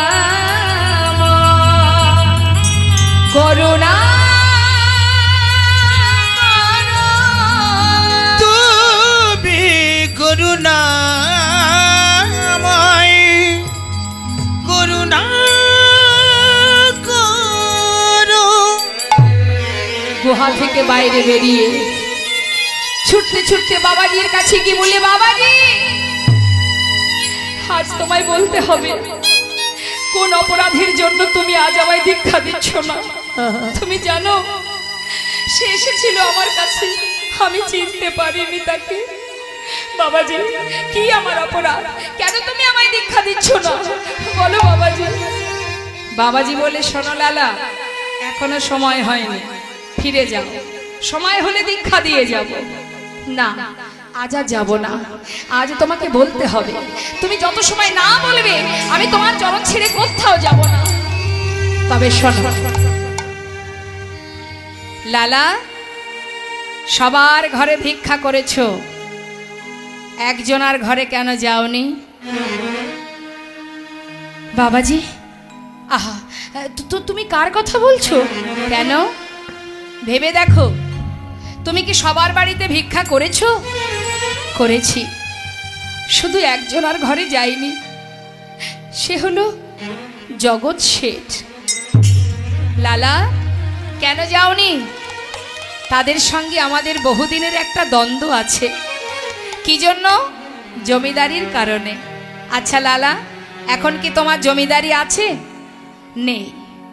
তুমি কি জমিদার আছো? নেই। তাহলে বিবাদ কেন থাকবে লালা? বলো, যার প্রতি তোমার হিংসা, যার প্রতি তোমার ক্রোধ এখনো ক্ষোভ আছে মনে, তার বাড়িতে নতমস্তকে ভিক্ষা করে নিয়ে এসো লালা, তবেই তোমার অপরাধ খণ্ডন হবে আর আমি তোমায় দীক্ষা দেব। তাই জেনে রাখবেন মা, বাড়িতে আপনি ভগবানের সেবা দেন, বৈষ্ণব সেবা দেন, যেটাই করেন না কেন, পাশের জনের সাথে যদি আপনার শত্রুতা থাকে, হিংসা থাকে, জানবেন আপনার সেবা কিন্তু বৃথা হবে। যখনই বৈষ্ণব সেবা দেবেন, যার সঙ্গে আপনার শত্রুতা, তার বাড়িতে গিয়ে নতমস্তকে তাদেরকে নিমন্ত্রণ করে তার কাছ থেকে কিঞ্চিত ভিক্ষা করে এনে তবে যদি ভগবানের সেবা দিতে পারেন, তবেই আপনার সেবা সার্থক হবে। তাই গৌর হরি বল। হিংসা নিয়ে কখনো ভগবানের সেবা করা যায় না, সে সেবা বৃথা, সবই বৃথা হয়ে যাবে। হিংসাকে দূর না করলে কখনো ভগবানের কৃপা লাভ করা যাবে না। তাই আজ লালা ভিক্ষার ঝোলা কাঁধে নিয়ে চললেন চিরশত্রু, যার প্রতি এত বিবাদ দ্বন্দ্ব, সেই জগৎ শেঠের বাড়িতে গিয়ে উপস্থিত। ভিক্ষাং দেহি, সারা গায়ে কৃষ্ণ নাম, বদনে কৃষ্ণ নাম, কাঁধে ভিক্ষার ঝুলি, দাঁড়ে দাঁড়িয়ে দাঁড়িয়ে মনে মনে চিন্তা করছে কি অবস্থা, এত বড় জমিদার যে আজ সে ভিক্ষারি হয়ে দাঁড়িয়ে দাঁড়িয়েছে কিছু পাওয়ার জন্য। দাঁড়াও, দাঁড়িয়ে কি করলেন, তাড়াতাড়ি করে কিছু দামি দামি মূল্যবান রত্ন একটা পাত্রে করে নিয়ে লালার ভিক্ষার ঝোলাতে দিতে গেলে লালা বলেন, দাঁড়াও ও দাঁড়ি, আমি তোমার কাছ থেকে ভিক্ষা নিতে পারবো না, আর তুমি যেগুলো এনেছো আমাকে দেবার জন্য, আমি তো এ ধন নিতে পারবো না। শোনো, তোমাদের যে জমিদার, তাকে একবার নিয়ে এসো, আমি এক মুষ্টি তন্ডুল নিয়ে এই ঘর ছেড়ে তোমাদের ছেড়ে এখান থেকে চলে যাব। গল্প আমিও কম জানি না, মাথা নাড়িয়ে নাড়িয়ে গল্প তো করেই যাচ্ছেন, জীবনেও গল্প শেষ হবে না। আন কথা কুকথা বলতে আপনারা খুবই পছন্দ করেন, কিন্তু অমৃত নিতে গেলে সুপাত্রের দরকার হয়। অমৃত নেবার মতো পাত্র সবার মধ্যে থাকে না। কেমন পাত্র তৈরি করে তবে আসতে হয়, তবে অমৃত পাওয়া যায়। পাত্র না নিয়ে আসলে কি পাওয়া যাবে? পাত্রের দরকার, আর অমৃত সব জায়গায় রাখা যায় না। তাই সকলের কাছে নিবেদন, দিবস রজনী আবল তাবল পাঁচালো পড়িতে পারো, তাহারও ভিতরে একবারও কি কৃষ্ণ বলিতে না? সময় নেই আমাদের, আমরা পরনিন্দা, পরচর্চা, পর সমালোচনা করতে পছন্দ করি। এই জন্য তো আমাদের এই সংসারের ত্রিতাপ জ্বালা বারবার এসে ভোগ করতে হয়। কয়েক ঘন্টার জন্য কীর্তন শুনতে বসেও আমরা এর ওর তার হাড়ির খবর নেওয়ার জন্য বসে আছি। হ্যাঁ, এত কথা কিসের? কথা বলার সময় অনেক পাবেন, এই সময় চলে গেলে আর পাবেন না। কেমন সাবধান, কথা বলবেন না। সবার কাছে নিবেদন, কথা বলার ইচ্ছা হলে উঠে যান, গিয়ে রাস্তায় গিয়ে কথা বলুন, তাতে দুঃখ নেই। হরিবাসরে ভক্তদের মাঝখানে বসে কোনো আন কথা আলোচনা হবে না, শুধু এখানে কৃষ্ণ কথা শ্রবণ করতে হবে। কমিটির ভক্তগণ এত কষ্ট করে মাসের পরে মাস পরিশ্রম করে এই সুন্দর আসনটা পেতে দিয়েছে, এটা কিন্তু গল্প করার জন্য নয়। এই আসনেরও একটা মাহাত্ম্য আছে, এটা শুধু শ্রবণ করার জন্য। এখানে ঘুমাতেও দেবে না, এখানে খেতেও দেবে না, শুধু শ্রবণের জন্যই আসনটা। তাই কথা কেউ বলবেন না, একটু মন দিন, তাতে কি হবে? আপনারই লাভ। হ্যাঁ, শুনুন, যা শুনে রাখো দাঁড়ি, আমি ধনের ভিখারি নয়, আমি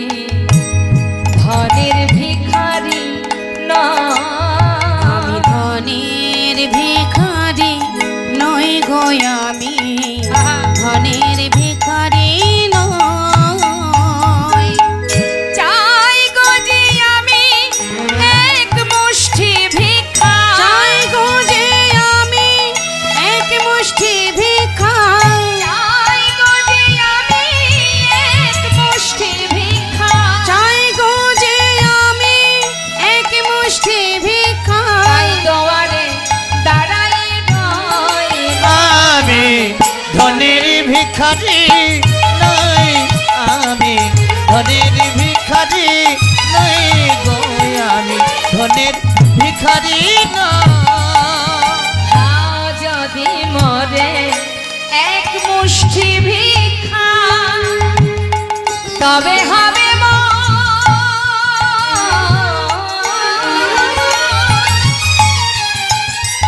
ওই গুরুপদে দীক্ষা। দাও যদি মরে এক মুষ্টি ভিক্ষা তবে হবে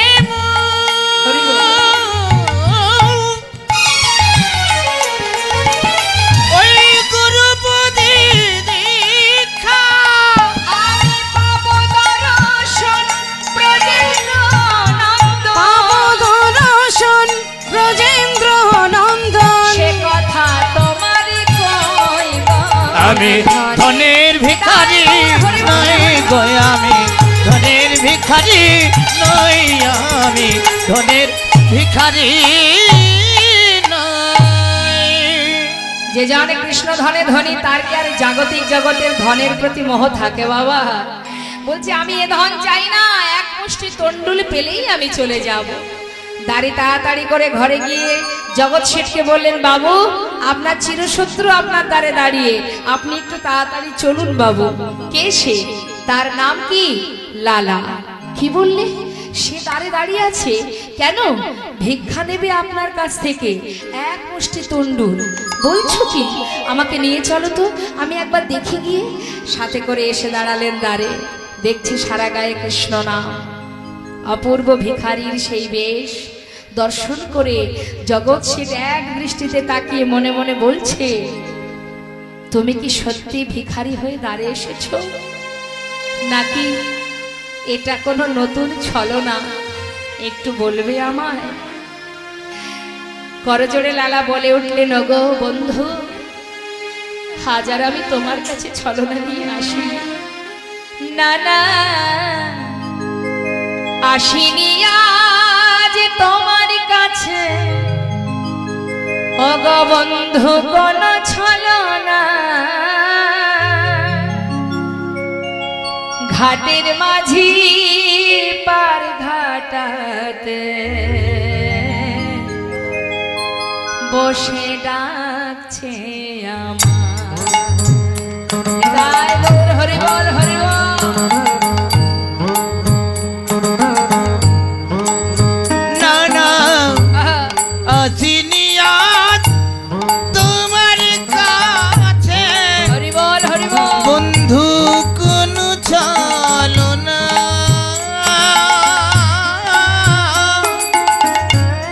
ঘাটের মাঝি পার ঘাটেতে ডাকিছে আমার। ও বন্ধু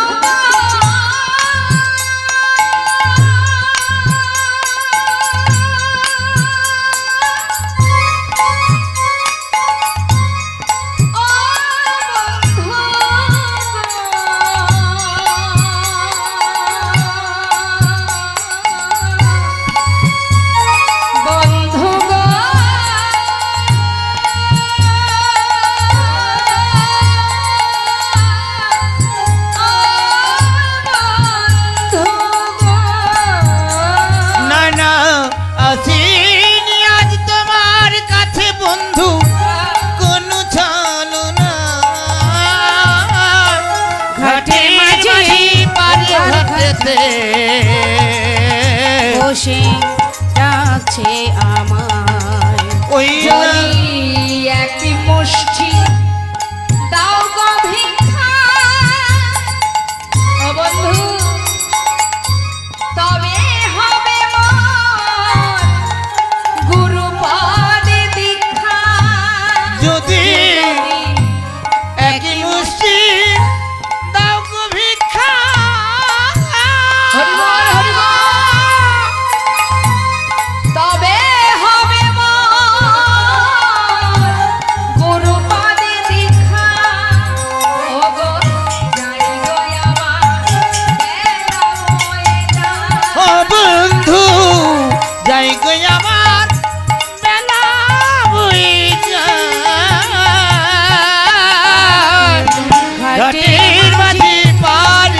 ঘাটেতে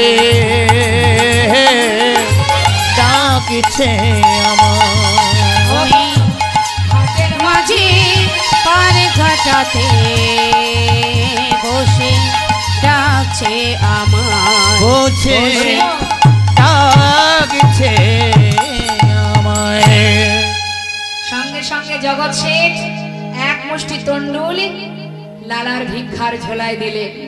যেই না ভিক্ষা পেয়েছে মা, এতদিন যে অপেক্ষায় ভিক্ষা হয়নি সেই ভিক্ষা যেই না পেল, ছুটতে ছুটতে চললেন বাবা রে।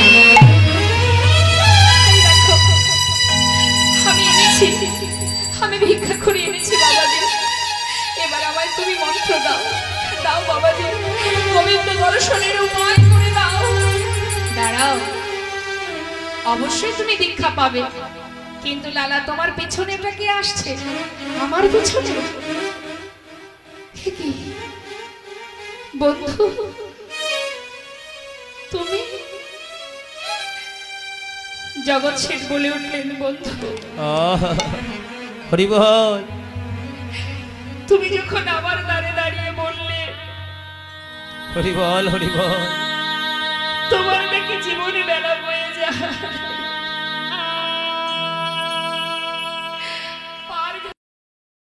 পারে দাঁড়িয়ে তোমায় ডাকছে। আমি চিন্তা করলাম তোমার যদি জীবন বেলা বয়ে যায় তবে তো আমারও জীবন বেলা বয়ে যায়, তাই তোমাকে এক মুষ্টি তন্ডুল দেবার পর তুমি যখন চলে যাচ্ছ আমি আর পিছন ফিরে ঘরে ফিরতে পারলাম না। আমি যে সর্বস্ব ত্যাগ করে বন্ধু তোমার পাছে পাছে ছুটে এসেছি। বন্ধু তুমি আমায় গ্রহণ করো, আমি সব ফেলে এসেছি বন্ধু। হরি বল, হরি বল। বাবাজি, যার ঘরে ভিক্ষা করতে গিয়েছিলাম এই সেই জগৎ শেঠ, ও যে সব ত্যাগ করে আমার পাছু পাছু এসেছে। তুমি ওকে গ্রহণ করো বাবাজি, গ্রহণ করো। হরি বল। বাবাজি দুজনকে একসঙ্গে মন্ত্র দান করলেন। কৃষ্ণ মন্ত্র দীক্ষিত হবার পর গোবিন্দ দর্শনের বাসনা দ্বিগুণ হয়ে গেল। দেখা দাও, বসে বসে কাঁদে, সর্বস্ব পরিত্যাগ করে নিজেকে গোবিন্দ চরণে অর্পণ করে দিয়ে আত্মনিবেদন করে পথে পথে হা কৃষ্ণ কৃষ্ণ বলে দুই বন্ধু করে, মাগো আমাদের যে জীবন বেলা বয়ে যায়, কখন যে পার ঘাটার মাঝি ডাকবে জানি না। হরি বল। কার হাতে কতটুকু সময় আছে, কি কতটুকু সময় এই মর্তে থাকবে আমরা জানি না। পেয়েছিলাম কৃষ্ণ ভজনের বদনে 84 লক্ষ জনি, কীট পতঙ্গ বৃক্ষকুল পশুকুল সবকিছু অতিক্রম করে দেখার মতো নয়ন পেয়েছি, সেবা দেওয়ার মতো হাত পেয়েছি, বলবার মতো বদন পেয়েছি, কিন্তু পেলে কি হবে? অবহেলা করে সবকিছু নষ্ট করে ফেললাম। আবারও আমাদের এই সাধের মানব জনম কৃষ্ণ ভজনের জনম পাওয়া যে বড় দুর্লভ, জানি না আর পাই কি না পাই, সময় গেলে আর পাওয়া যায় না। তাই জীবনের সমস্ত অহংকার দূরীভূত করে, সবকিছু পরিত্যাগ করে, সমস্ত মোহ মায়া মুছে দিয়ে যদি কিনা দুফোঁটা বাড়ি বরিশন করে কৃষ্ণ চরণে অর্পণ করে ডাকতে পারো, বলতে পারো, দুটি নয়ন জলে ধুইয়ে দেব,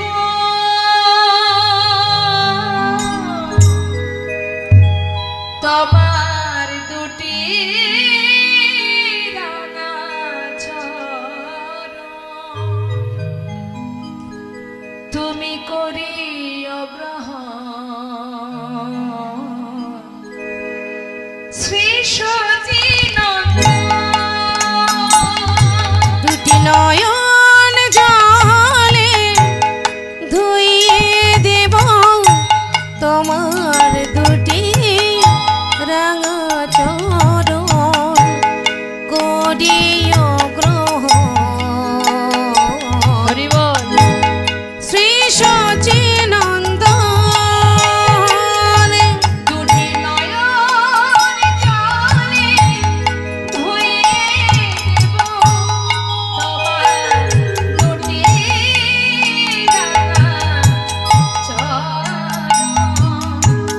তুমি করিও গ্রহণ শ্রী সচিনন্দন দুটি নয়ন জলে ধুইয়ে দেব তোমার দুটি রাঙা চরণ করিও গ্রহণ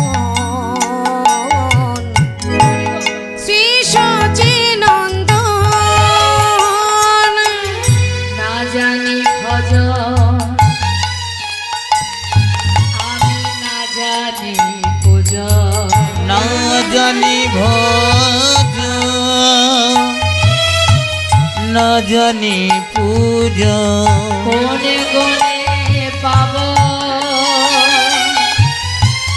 ওরা না চরণ আমি না জানি ভজন না জানি পূজন কোন গুণে পাব ও দুটি চরণ দুটি নয়নের জল বহিয়া বিরাম দুটি নয়নের জল বহে অবিরাম ভগবানে নবারণ শ্রী সচিনন্দন দুটি নয়ন জলে ধুইয়ে দেব তোমার দুটি রাঙা চরণ তুমি করি গহন শিশুতি নন্দন শ্রী সচিনন্দন শ্রী সচিনন্দন দুই বন্ধু বৃন্দাবনে ঘুরতে ঘুরতে স্থির করলেন তারা আর প্রাণ রাখবে না যে প্রাণে গোবিন্দের দেখা নেই সে প্রাণ আমি আর চাই না প্রভু তুমি যদি দেখা না দাও ওই যমুনার জলে নিজেকে বিসর্জন করে দেব ছুটতে ছুটতে যাচ্ছে লালা যমুনার ঘাটে পিছন থেকে ডাকছে জগৎ শেঠ বন্ধু দাঁড়াও বন্ধু মরতেই যদি হয় আমাকে সঙ্গে করে নাও আমরা একসঙ্গে দুজনে যাব এই বলে যখন দুইজনে জলে নামছে পিছন থেকে ভগবান ভক্তকে রক্ষা করার জন্য তিনি তাড়াতাড়ি করে বালুর আশির উপরে ত্রিভঙ্গ বঙ্কিম থামে এসে দাঁড়ালেন ডাকতে লাগলে লালা কে পিছন ফিরে চেয়ে দেখো কে তুমি একবার চেয়ে দেখো যেই না পিছন ফিরে তাকিয়েছে দেখছে কি অনাদি আদি গোবিন্দ বিশ্ব ব্রহ্মাণ্ডের মালিক তাকে দর্শন করা মাত্রই ছুটতে ছুটতে তার চরণকে জড়িয়ে ধরে চিৎকার করে বললেন দয়াময় হরিবল হরিবল হে কি অপরূপ দর্শন এ কেমন লীলা তোমার এ আমি কি দেখলাম দয়াময় কি দেখলাম আজ আমার জন্ম সার্থক আজ আমি ধন্য দয়াময় আজ আমি ধন্য হয়ে গেলাম তোমাকে দর্শন করে প্রভু গো একা কেন যুগল হয়ে দাঁড়াও একবার দর্শন করি প্রভু গো একবার এসো হ্যাঁ আমার চোখের সামনে নয় একবার এসো প্রভু মম অন্তর মন্দিরে এসো এসো মাধব কৃষ্ণ গোপাল এসো মাধব কৃষ্ণ গোপাল মম অন্তর মন্দিরে এসো এসো মাধব কৃষ্ণ গোপাল এসো মাধব কৃষ্ণ গোপাল। এসো এসো তুমি এসো দিদি মাঠে, অন্তর জামি হরি প্রাণ প্রিয় রাধে। এসো এসো তুমি এসো দিদি মাঝে, অন্তর জামি হরি প্রাণ প্রিয় রাজে। অধরে বাসিয়া মধুর হাসি, ও অধরে বাসিয়া মধুর হাসিয়া। এসো এসো কৃষ্ণ গোপাল এসো, মাধব কৃষ্ণ গোপাল মম অন্তর মন্দিরে এসো এসো মাধব কৃষ্ণ গোপাল। এসো মাধব কৃষ্ণ গোপাল। এসো মাধব কৃষ্ণ গোপাল। ভক্ত আর ভগবানের মিলন হইল, ভক্ত আর ভগবানের মিলন হইল, প্রেমানন্দে বদন ভরে হরি হরি বল। প্রেমানন্দে বদন ভরে হরি হরি বল। জনতা জয় গৌর। আমরা সবাই মিলে নিতাই গৌরের ধ্বনি দেব। তার আগে আমাদের ভক্তের মনোবাঞ্ছা, আমাদের একটা ভজন।